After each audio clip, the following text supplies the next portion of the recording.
Let us lie in wait for the virtuous man.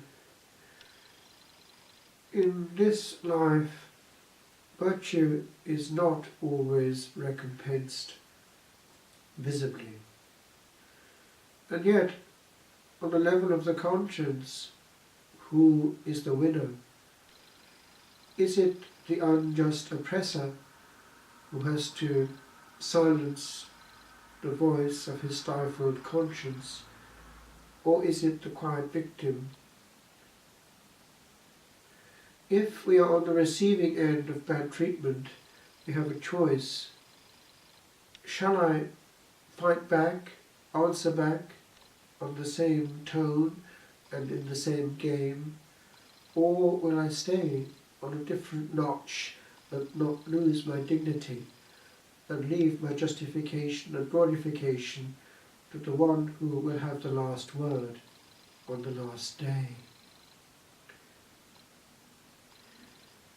The saints have this in common, that they had another vision of things and therefore were able to live on a different level. Christ himself could have answered back. He could have given the names of those who were blindfolding him and said, "Prophesy, who struck thee?" He could have answered Pilate back. Dignity. He is the Alpha and the Omega, not Pilate, not the Jews, and we all are equals before that King. The attitude then of the creature is that of his truth. We are what we are. The Heavenly Father taught St. Catherine of Siena this: "Remember, my daughter, you are she who is not, and I am he who am, who is, therefore essential unity and unity in essence. We are divided and we are wanting bits of glory." With regard to the second reading, James is practical but deeply spiritual. He describes the illness of jealousy and envy linked with pride. The pride of Lucifer manifests itself today in envy, jealousy and hatred for those who risk taking his place, these lesser beings that we are. And so we have also the outworking of this fundamental original sin even in the Christian life, even in church life, whether it be a prayer group or a parish, whether it be a bishopric or higher. We can actually secretly be serving ourselves in ostensibly serving the Lord. If we are truly pure in our intention to honour Jesus alone, who cares what the reply is with regard to our own recompense, our own career? If we are career seeking or honour seeking, for instance in having an important position in a parish or a prayer group, then our intention is contaminated. We are serving the wrong person. A test is our reaction. If we are ousted or cast aside, actually it can be a privilege not to have huge responsibility. Why? We can have a contemplative life, hidden in the hidden, and not want consolation elsewhere. Huge responsibility is not without its load of worry and distraction. And so we have a description of the wisdom that is from above. Pure, it makes for peace. Does careerism make for peace? Is kindly and considerate. It is full of compassion and shows itself by doing good. Nor is there any trace of partiality or hypocrisy in it. Peacemakers, when they work for peace, sow the seeds which will bear fruit in holiness. This we can do in pursuit of a career, to be men of peace. Blessed are the peacemakers.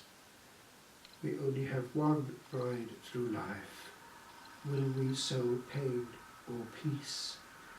Diffusing a bomb is a whole art. Wars and battles, he goes on. Where do they start? Desires. Actually, even Oriental spirituality, Buddhism, has a notion of the enemy of the soul that is in desire. If one gets rid of desire, one is free. That's a philosophical principle that even actually the Stoics realized and got correct. Why should we fall short? Epicurus, of all people, he actually taught something not correctly understood by those who misuse him. It was that the maximum of satisfaction is in having the minimum of need. It's a profound principle, for we create suffering by augmenting need.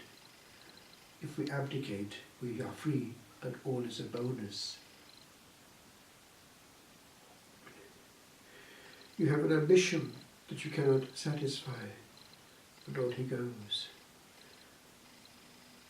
This then, as it happens, comes through in the Gospel as well, where the Lord does warn, after precisely having given warning about his own passion. They are to expect this. They came then to Capernaum, where he had been living, and when he was in the house, he asked them, "What were you arguing about on the road?" They said nothing. Of course they're ashamed, because they had been arguing which of them was the greatest. Ambition is not of 2018, it's already there in the apostolic band. So he sat down, called the 12 to him and said, if anyone wants to be first, he must make himself last of all, and servant of all. And of course we have in St. John that putting himself out at the Last Supper, when he does that task reserved to slaves, washing the feet, and gives them also the instruction, if I, the Lord and Master, have washed your feet, you must wash one another's feet. He then took a little child. A child who is not spoiled has that natural virtue of receiving. A child who is spoilt very quickly becomes contaminated, difficult, and centre stage, and the whole solar system revolves around himself. It is important to bring up a child from the beginning, not to be gratified immediately. One is placing a whip in his hand, in which to be struck eventually ourselves, if one gives in to every whim and caprice. And the way we treat little children, or indeed each other, in his name, is not without consequence. Anyone who welcomes one of these little children in my name welcomes me. The Lord feels what is done to others in his name. We should not easily say something which he would not own. It was written in the Carthusian rule that the prior should never permit himself a word that the Lord himself would not take upon him. What happens if we do? We actually become a scandal. A black house, not a lighthouse.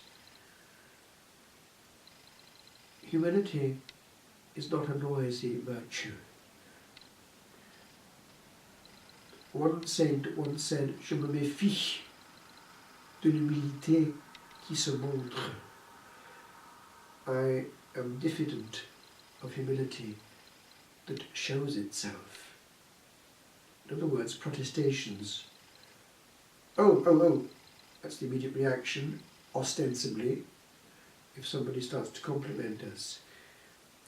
But secretly, if they start to insult us, is the contrary not the case. True humility accepts but immediately deflects to its author, doesn't keep for himself, as would have done Satan. Humility is an attractive virtue.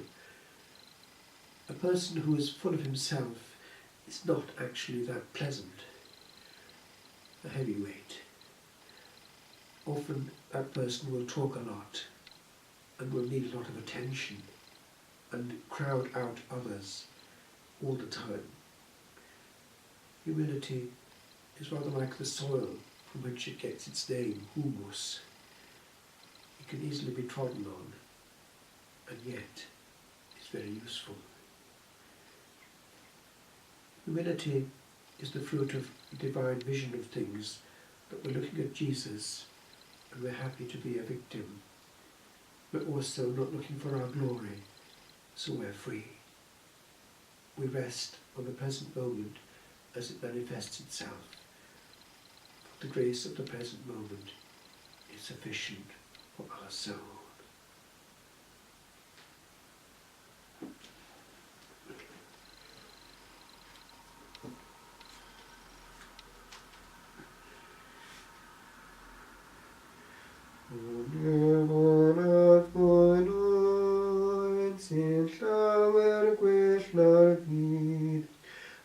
Oed maith y nef, yn rhedeg arno'i bryd. Byddawn at ras ath gariad sy'n llanw'r nef yn llanw'r byd, sy'n llanw'r nef yn llanw'r